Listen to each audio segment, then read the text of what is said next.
Saint Francis and the Christmas Donkey by Robert Byrd.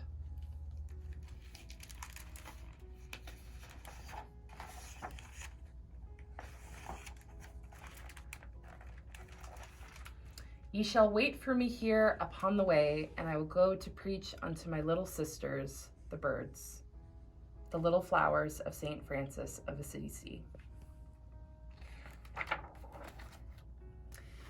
Many years ago in Italy, there lived a gentle monk named Francis, who loved the beauty of all living things. He led a simple life with other monks in the hills and forests, where he marveled at the creatures around him. Francis believed that nature and all of its wonders were a gift from God. He vowed to do everything he could to take care of the birds, plants, animals, and trees.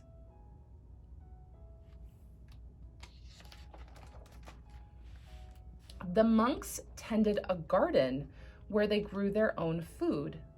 Whenever Francis worked in the garden, the forest animals came and sat peacefully nearby, watching him.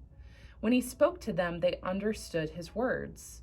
He called them his little brothers and reminded them how precious they all were, from the tiniest mouse to the powerful great gray wolf. Francis talked to the birds about their marvelous gifts of flight and song. He called them his little sisters, and their voices filled the air with music. Francis knew that people should respect and honor all living things. He was the first person of his time to teach others that animals, too, were God's creatures and should be treated with kindness.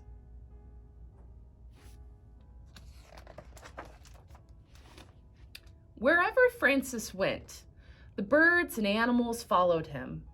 Walking in a dark forest late one winter's day, he heard a loud, sad braying noise and came upon a small donkey. "My friend," said Francis, "why do you call out in such an unhappy voice?"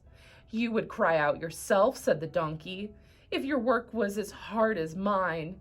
Ever since the beginning of time, we donkeys have carried heavy loads on our small backs, and people and animals have made fun of the way we sound." "This does not seem fair," the donkey said to Francis. "Can you tell me why we have always been treated this way?" "Perhaps I may be able to," answered Francis. "Some things take time to understand, and some things we may never know. But I believe the tale of the donkey is a very special one, with a wonderful ending. Sit down, and I will tell it to you." The donkey was amazed to hear this. He sat down eagerly, filled with curiosity, as Francis began his story.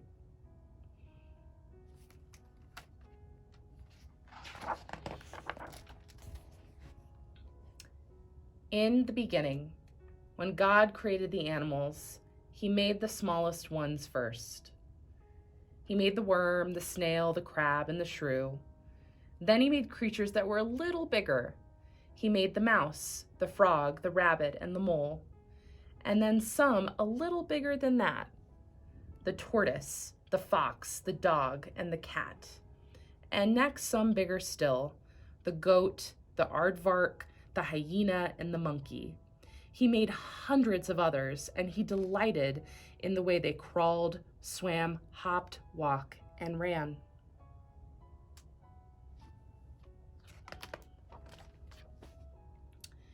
He made even larger animals too: the cow, the horse, and the hippopotamus, the bear, the buffalo, and the deer, the great apes, and many, many more, hundreds and thousands more. God was especially pleased with the donkey, who was very spirited and full of life.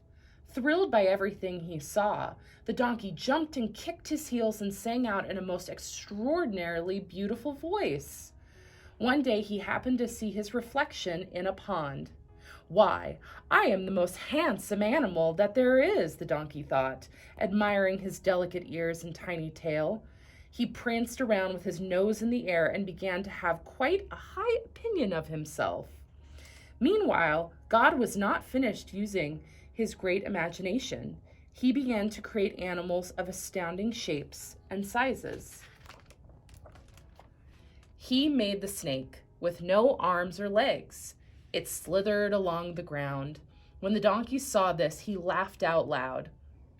God made the giraffe with a neck so long that its head stuck up above the tops of the trees. How ridiculous, scoffed the donkey. What a silly looking thing. God made a camel with one hump, but even God was not sure this worked, so he tried a camel with two humps. At this, the arrogant donkey exclaimed, Preposterous! First with one hump, then with two? Maybe 3 or 4 will do. Your behavior is quite inappropriate, roared the lion. You are ignorant and most unwise, snarled the tiger. You are tiresome, rude, and simple-minded, growled the leopard. When God made the elephant, the donkey was beside himself. What silly creature have we here? So wrinkled, big, and round, with 2 enormous floppy ears and a nose that reaches the ground. This was finally too much for the rest of the animals. They gathered around the donkey. Fool, shouted the monkeys. They grabbed the donkey's ears and pulled. Hee-haw, hee-haw, bawled the donkey. Hee-haw, hee-haw. The donkey had never cried before and was surprised by the harsh sound of his voice. Hee-haw, hee-haw. This raucous noise was the only sound he could make. He tried to run away, but the monkeys held tight. Hee-haw, hee-haw, cried the donkey more loudly. But the monkeys would not let go, and the donkey's ears began to stretch. The more the monkeys pulled, the louder the donkey brayed, and the longer his poor ears grew. A chimpanzee tugged at the donkey's tiny tail, and it too began to stretch. The donkey's cries became so loud and such a commotion arose that finally, in a great booming voice, God himself crawled out. Stop! Stop all this foolishness at once! God was furious. He said to the donkey, You silly little beast, I have shown you favor, and how do you act? Why, you dare to laugh at the creatures I have made. Because of this, you shall always laugh, but your laugh will be an ugly sound. And when my creatures hear your loud, ridiculous hee-haw, hee-haw, they all will laugh at you. And you shall keep those long, clumsy ears. Your tail will stay as scrawny and scraggly as a rope. You will always do the hardest work, carrying heavy loads for the rest of your days, wherever you go. So you see, said Francis, how those things became the lot of the poor donkey. That does not seem like such a good story to me, said the donkey, disappointed. Where is the part you said was very special, the part with the wonderful ending? Now just be patient, Francis said. I have only told you the beginning of the story.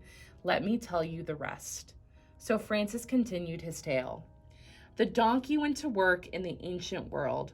In the Pharaoh's Egypt, donkeys carried food and supplies to the men who built the mighty temples and pyramids. The donkeys carried cotton, precious stones, ivory, and bolts of cloth and silk for the merchants in the bustling cities of Babylon, Tyre, and Byzantium.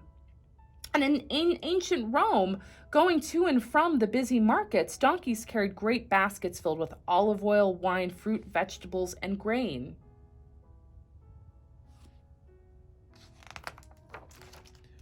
Donkeys also lived in ancient Palestine. There, in a town called Nazareth, in the land of Galilee, one donkey worked for a carpenter named Joseph. A good man, Joseph treated the donkey with kindness. Mary was Joseph's wife, and she was going to have a child. The emperor of Rome, Caesar Augustus, ruled over Palestine. About this time, he gave orders that everyone in the land must go to the city of their ancestors. The emperor wanted to make a census, or accounting, of all the people.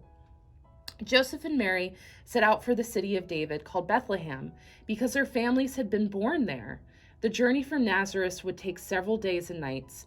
Knowing Mary tired easily, Joseph decided the donkey should carry her. They had to travel through steep, rugged mountains. Up and down they went, the donkey choosing his steps carefully on the rocky path. As he struggled on, Mary's weight seemed to grow heavier and heavier.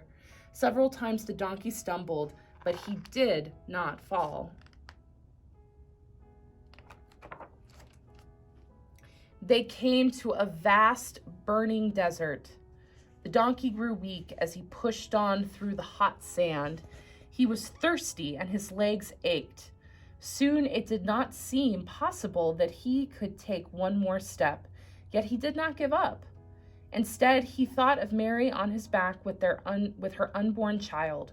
Summoning all of the strength left in his little body, he brought her safely to Bethlehem.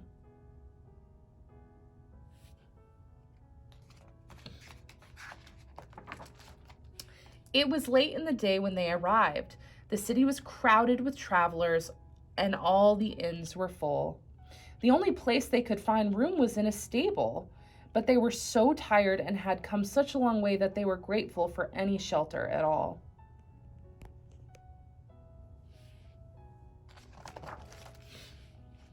And that night, the donkey was there in the stable beneath a cold, clear, star-filled sky when Mary gave birth to Jesus. Angels brought tidings of the birth to shepherds keeping watch over their flocks nearby. The shepherds came with their sheep to see the child. The donkey too looked on. His warm breath comforted the baby, who lay in a manger on a bed of hay. Guided by a star in the east, 3 wise kings came to worship the newborn baby. They brought gifts of gold, frankincense, and myrrh, their most prized treasures. But these gifts were nothing compared with the love, devotion, and courage of the little donkey in the stable. Francis paused for a moment, and the donkey spoke up in worry. "But the little donkey in the stable had no gift to give," he said sadly. "Well," said Francis, "surely you can see that by carrying Mary and the baby Jesus, the Christmas donkey had truly given the most wonderful gift of all."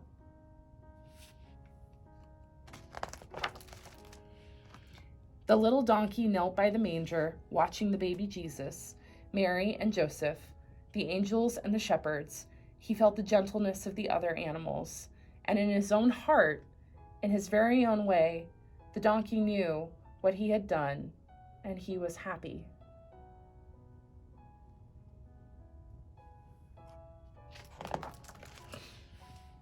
Francis had finished his story. It was evening now. Snow had begun to fall. He took the donkey's head tenderly in his hands, and together they walked out of the woods.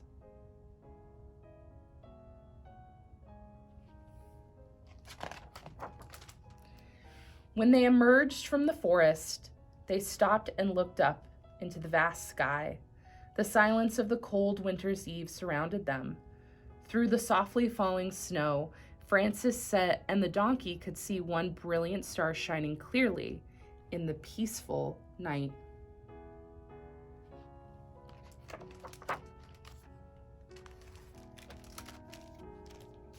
The end. Merry Christmas.